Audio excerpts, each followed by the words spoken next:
పేలినవే గుర్తుంచుకుంటున్నాం కానీ air defence systems ద్వారా అడ్డుకున్నవి తెలియట్లేదు.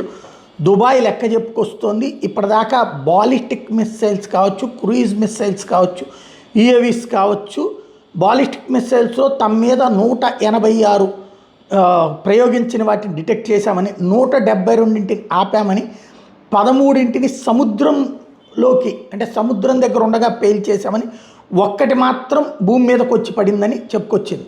అలాగే క్రూయిజ్ మిస్సైల్స్ 8 ప్రయోగించింది ఇరాను, 8 అడ్డుకున్నాము, దారిలోనే పేల్చగలిగాము, మా ఎయిర్ డిఫెన్స్ సిస్టమ్ అద్భుతంగా పనిచేసిందని చెప్తోంది. యుఏవీస్ అన్మాన్డ్ ఏరియల్ వెహికల్స్ ఏవైతే ఉన్నాయో అవి 812 డిటెక్ట్ చేసాం, మా మీద ప్రయోగించింది ఇరాన్. 755 దారిలోనే ధ్వంసం చేసాం, అంటే పెద్ద డ్రోన్లు టైప్ అనమాట.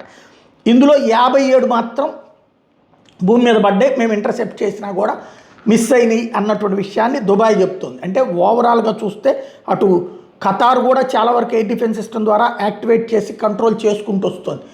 క్రమంగా ఇరాన్ దగ్గర వాడుతున్నటువంటివి మిస్సింగ్ లేదా మిస్ఫైర్ అవుతున్నాయి అన్నమాట.